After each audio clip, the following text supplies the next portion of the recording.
Good morning student. आज मैं आपसे मेजरमेंट में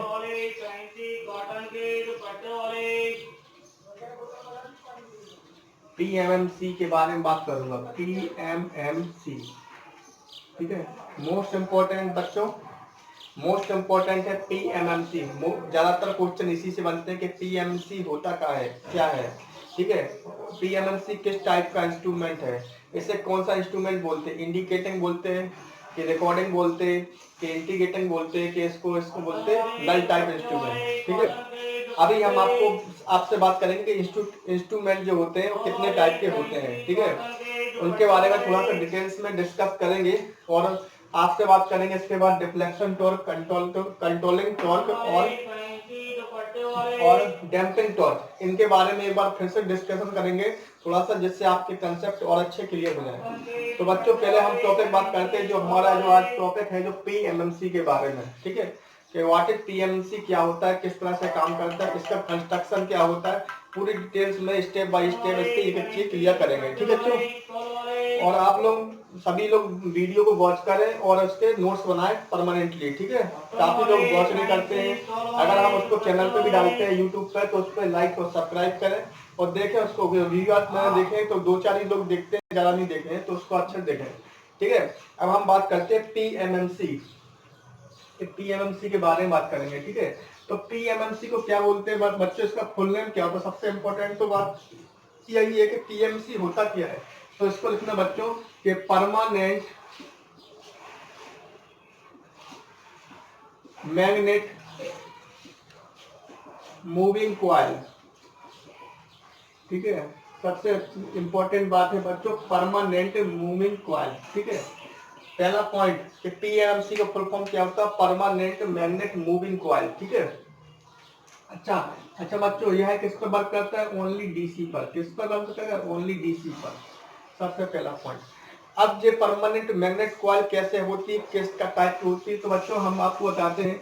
देखो दो तरह की मैग्नेट होती हैं, ठीक है।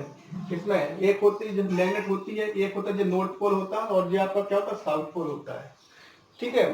साउथ पोल होता है। इसमें बच्चों ये कॉपर की कॉइल होती है, कॉपर की कॉइल होती है इसमें, ठीक है। कॉपर की इस तरह से इसमें कॉइल होती है, इसका जो कंस्ट्रक्शन है, ठीक है। और इसमें एक शाफ्ट लगी होती है, शाफ्ट, ठीक है बच्चों। अब ये कॉइल है तो किसी पे फिक्स तो होगी, जनरली बात है। तो ये आपकी क्या है, शाफ्ट है बच्चों, शाफ्ट, ठीक है, ठीक है। आपका ये तरह का कौन सा स्केल है, स्केल, ठीक है। ये आपका स्केल है,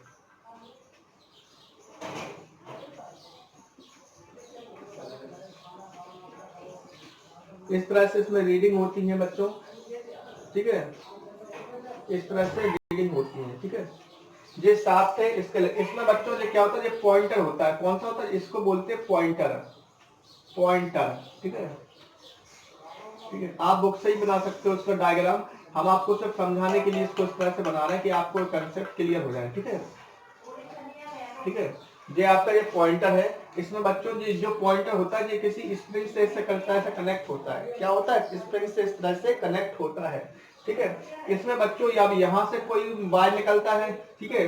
मान लो इसमें आई बना रहा हुआ, ठीक है। इस तरह से इसमें क्या होती है, जो वायर होता है वो इसमें टर्न से इसकी तरह लपेटे होते हैं, इस तरह से इसमें होते हैं, ठीक है। और ये बार आपका इस तरह से होता है। मान लो सपोर्ट डेट ये आपका क्या है, अमीटर है, ठीक है, अमीटर है, ठीक है, अमीटर है। तो आपको मालूम है कि अमीटर को बच्चों किस में लगाते हैं, सीरीज में लगाते हैं, लोड के सीरीज में लगाते हैं। वेरी वेरी इंपॉर्टेंट बच्चों की जो अमीटर होता है, जो उसमें किस में लगाते हैं, सीरीज में लगाते हैं, ठीक है। जैसे ये लोड है आपका, जो सीरीज में लगाते हैं, ठीक है, ठीक है। तो अमीटर को सीरीज में लगाते हैं और वोल्ट मीटर को पैरेलल में लगाते हैं। सबसे बड़ा इंपॉर्टेंट बच्चों क्वेश्चन अमीटर को, इसके बारे में आगे डिस्कस करेंगे। अमीटर, अमीटर है, ठीक है बच्चों, इस तरह से होता है, ठीक है। आप इसका डायग्राम इसको अच्छे से बना लें कि इसमें ये इसको जो अब बच्चों देखो, ये आप जानते हो कि जब भी मैग्नेट के कोई इसमें आता है तो इसमें क्या होता है, एक मैग्नेटिक फील्ड जनरेट होती है। कौन सी होती है, मैग्नेटिक फील्ड,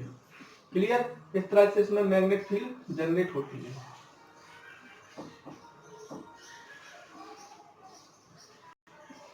ठीक है बच्चों। इस तरह से इसमें मैग्नेट फील्ड जनरेट होंगी, ठीक है, ठीक है। आप इसको इसको अच्छे से बना लें। जो नॉर्थ पोल है, जो साउथ पोल है, इसको बोलते बच्चों ये क्या है, फिक्स्ड मैग्नेट है। कौन सी मैग्नेट है, फिक्स्ड मैग्नेट। इसे क्या बोलेंगे, फिक्स्ड मैग्नेट। ठीक है, ये आपकी फिक्स्ड मैग्नेट है, ये आपकी क्या शाफ्ट है, शाफ्ट मैग्नेटिज्म है। ठीक है, शाफ्ट मैग्नेटिज्म है आपका। एक क्या है, पॉइंटर है। क्या है, पॉइंटर। ठीक है बच्चों, ये पॉइंटर है ये आपकी। और इसमें बच्चों जो ये इसको इसमें जो कंडक्टर होता है, ये वाला जो बच्चों ये कंडक्टर है, इसको क्या बोलेंगे, कॉपर का क्या बोलेंगे, कंडक्टर। ये आपका कंडक्टर। और जो बच्चों ये कॉइल है, इसको बोलते हैं कॉपर की कॉइल। कौन सी, कॉपर, कॉपर कॉइल। ठीक है बच्चों, ये कॉपर की कॉइल है। इसमें जो जो निकल रही है ये लाइनें से, इसे बोलते हैं बच्चों मैग्नेटिक फील्ड। क्या बोलते हैं, मैग्नेटिक फील्ड। ठीक है, ये आपकी मैग्नेट फील्ड है। ये आपका जो नॉर्थ और साउथ ये क्या है, फिक्स्ड मैग्नेट है। ठीक है, ये शाफ्ट मैकेनिज्म है। क्या है, शाफ्ट मैकेनिज्म है। ठीक है, ये शाफ्ट मैकेनिज्म है। ठीक है बच्चों, अब ये किस तरह से काम करता है इसको थोड़ा सा हम आपको डिटेल में बताते हैं। सबसे पहले आप इसको अच्छे से डायग्राम को समझिए। जीरो से लेके बच्चों, मान लो जीरो है, जो 1 है, जो 2 है, जो 3 है, जो 4 है, जो 5 है, जो 6 है, जो 7 है, जो 8 है, जो 9 है, 10 है, और आपका जो 11 है। मान लो इसका जो पॉइंट जो रीडिंग है वो 11 एम्पियर तक रीडिंग ले सकता है। ये अमीटर है। ठीक है, अब किस तरह से ये काम करेगा थोड़ा सा हम आपको डिस्कस करते हैं। ठीक है, तो इसको आप पहले अच्छे से डायग्राम बना लें, इसको इतना नोट करें, अच्छे से स्क्रीनशॉट ले लें। ठीक है, तो इसके बाद डिस्कस करते हैं।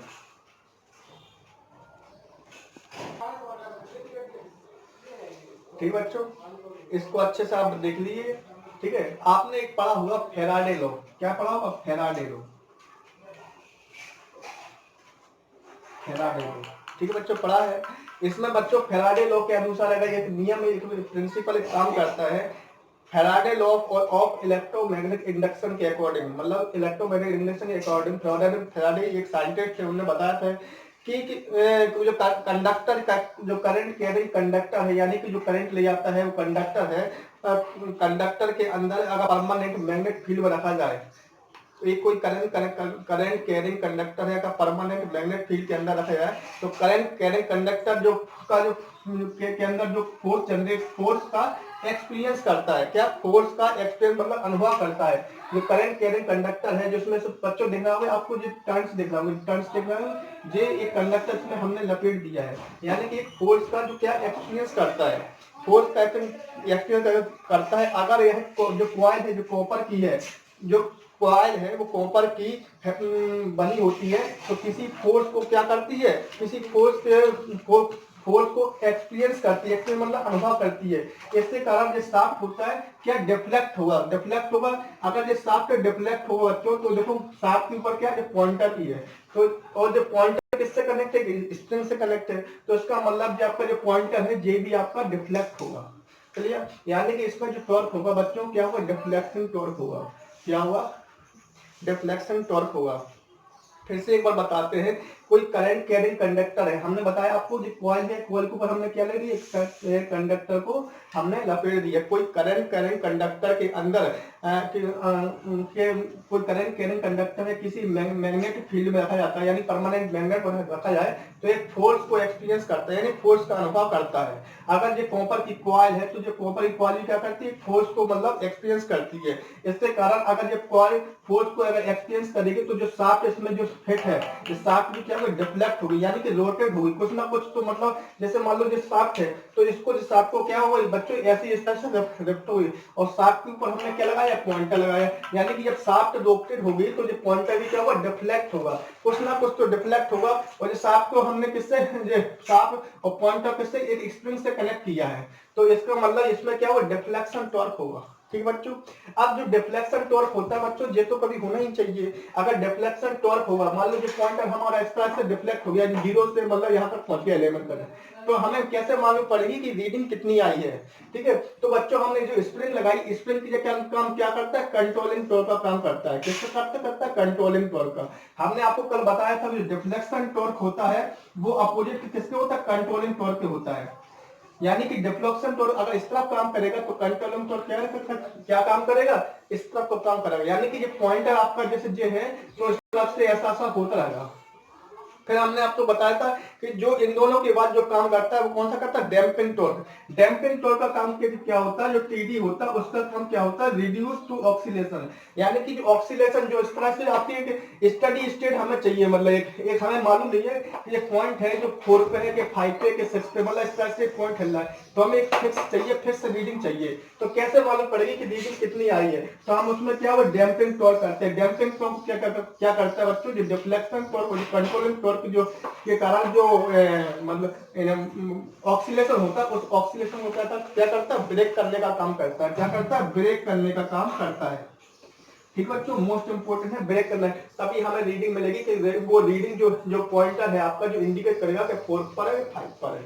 ठीक है बच्चों, इतनी से कंसेप्ट है, इसी को जो पीएमसी बोलते हैं। ठीक है, जैसे बच्चों सोच लो, सपोज देख यहाँ पे हमने 100 वोल्टेज करंट लिया है। ठीक है बच्चों, अब इसमें रेजिस्टेंस कितने का लगा है, 10 ओम का लगा है। तो हमने ओम्स लॉ बताया था, आई बराबर क्या होता है, V अपॉन आर। हमें करंट निकालना है कि इसमें करंट कितनी आई है। ठीक है, अब करंट कितनी आएगी तो आपको मालूम है वोल्टेज कितना है 100 और रेजिस्टेंस कितना है 10, तो इसका कितना का 10 एम्पीयर। अब हमने तो बता दिया कि 10 एम्पीयर आ गया, लेकिन अब जिसको नहीं मालूम है, अब कोई मतलब ऐसा है व्यक्ति जो मतलब उसे नहीं मालूम है कि इसमें कितनी करंट फ्लो हो रही है, तो कैसे होता है, तो हम इसमें क्या लगाएंगे, अमीटर लगाएंगे। अमीटर से देख के वो बता सकते हैं बच्चों कि पॉइंटर जो है हमारा जो रीडिंग है वो कितने भी आएगी। मान लो ये 10 पॉइंट आपका ये है यहाँ पे, ठीक है, सपोज दैट ये पॉइंटर आपका ये है यहाँ पे। ठीक है, तो पॉइंटर अगर उसे निकालना भी नहीं आता तो भी वो दिखा देगा कि इसमें करंट कितनी फ्लो हो रही, 10 एम्पीयर फ्लो हो रही। ठीक है, अब वो पॉइंट अगर 10 से 11 पे आएगा, 11 से 9 पे आएगा तो सही फिक्स रीडिंग मिलेगा। इसलिए हम उसमें क्या करते हैं, डैम्पिंग टॉर्क का यूज करते हैं। वेरी वेरी मोस्ट इंपोर्टेंट बच्चों। अब हम आपको बताते हैं थोड़ा सा इसका डेरिवेशन द्वारा, कि डेरिवेशन द्वारा कैसे इसको करेंगे। ठीक है बच्चों, ये तो हमने आपको एक प्रिंसिपल बताया कि किस सिद्धांत पर जो पीएमसी काम करता है। अब हम आपको बताते हैं। अच्छा बच्चों, हमने बताया था कि जो डिफ्लेक्शन टॉर्क होता है वो F इंटू डी होता है, यानी कि फोर्स इंटू डिस्प्लेसमेंट, यानी कि जो फोर्स F इंटू डी। ठीक है, अच्छा ये बताइए, ये बच्चों ये क्या है, इसकी चौड़ाई होगी कि नहीं होगी, विड्थ, और ये इसकी क्या लेंथ होगी जैसे। ठीक है बच्चों, ये आपकी लेंथ हो गई और ये हो गई मतलब इसकी चौड़ाई हो गई। ठीक है, अब F बराबर हमने एक फार्मूला बताया था BIL, BN ठीक है, TL। अच्छा, जो D है ये डिस्टेंस है, डिस्टेंस कितनी इसकी, विड्थ है W। ठीक है, ठीक है, लंबाई, ठीक है। अच्छा जी बच्चों, लंबाई गुणा चौड़ाई क्या होता है, यही तो एरिया होता है, हो रहा है। तो इसकी जगह पे हम क्या लिख सकते हैं, TG इक्वल टू NBIA लिख सकते हैं, NBIA। क्लियर बच्चों, जब n हमने आपको बताया था कल फार्मूला, जो कंट्रोलिंग टॉर्क होता है वो क्या होता है, EBTQ upon 12A, EBTQ theta upon 12A। ये बच्चों वेरी वेरी इंपॉर्टेंट जो फार्मूला है, इस पे स्टार बना लो कि कंट्रोलिंग टॉर्क का फार्मूला क्या था, EBTQ थीटा अपॉन 12A।